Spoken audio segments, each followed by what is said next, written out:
উত্তর কোরিয়া ও রাশিয়ার মধ্যে ঐতিহাসিক বন্ধুত্ব নতুন মাত্রায় পৌঁছাতে চলেছে। ২৮শে জুন শনিবার পিয়ংইয়ংয়ের উত্তর কোরিয়ার সর্বোচ্চ নেতা কিম জং উন ও রাশিয়ার সংস্কৃতি মন্ত্রী ওলগা লিউমোভিয়ার বৈঠকে দুই দেশের মধ্যকার সাংস্কৃতিক সহযোগিতা, কৌশলগত বন্ধুত্ব এবং পারস্পরিক আস্থার সম্পর্ক আরও গভীর করার প্রতিশ্রুতি পুনর্ব্যক্ত হয়। এই বৈঠকটি এমন এক সময়ে অনুষ্ঠিত হলো যখন বিশ্ব রাজনীতি নতুন মেরুকরণের পথে হাঁটছে। পশ্চিমা নিষেধাজ্ঞার মুখে রাশিয়া এখন আরও সক্রিয়ভাবে এশীয় মিত্রদের সঙ্গে সম্পর্ক জোরদার করছে, আর উত্তর কোরিয়া পশ্চিমা প্রভাব থেকে দূরে থেকে নিজেদের অস্তিত্ব এবং ক্ষমতা প্রদর্শনে রাশিয়াকে গুরুত্বপূর্ণ অংশীদার হিসেবে দেখছে।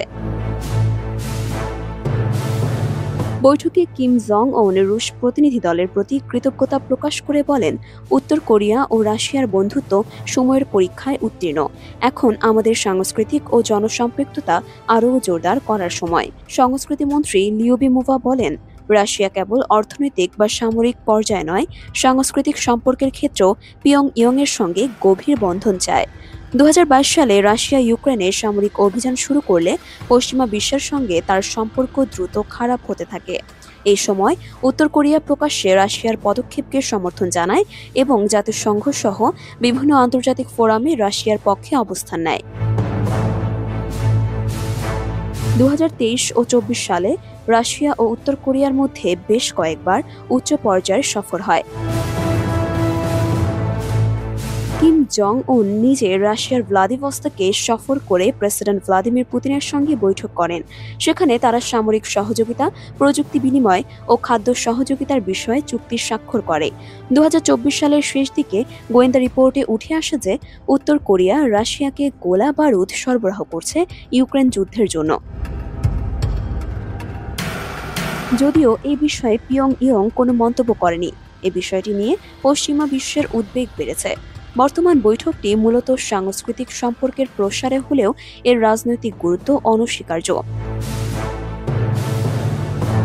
দুদেশের মধ্যে যৌথ সিনেমা প্রযোজনা, শিক্ষার্থী বিনিময়, ঐতিহাসিক সংগ্রহশালার প্রদর্শনী ও ভাষা প্রশিক্ষণ কেন্দ্র খোলার ঘোষণা দেওয়া হয়েছে। এটি একটি কূটনৈতিক কৌশলের অংশ, যার মাধ্যমে তারা জনগণ পর্যায়ে সম্পর্ক মজবুত করতে চায়। বিশ্লেষকরা বলছেন, সাংস্কৃতিক সহযোগিতা যেন কৌশলগত অংশীদারত্বের নরম মুখ। এটি দ্বিপাক্ষিক সম্পর্ককে মানবিক ও ইতিবাচক উপস্থাপনার উপায় হিসেবে কাজ করে।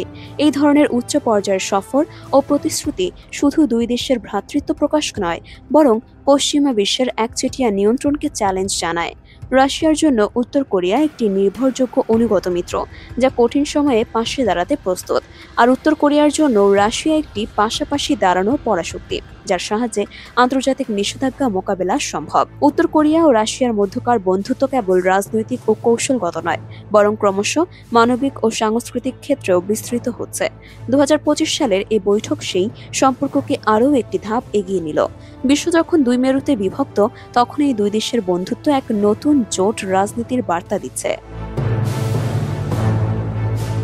যেখানে পশ্চিমা বলয় বহির্ভূত শক্তিরা নিজেদের প্রভাব বলয় তৈরি করতে যাচ্ছে।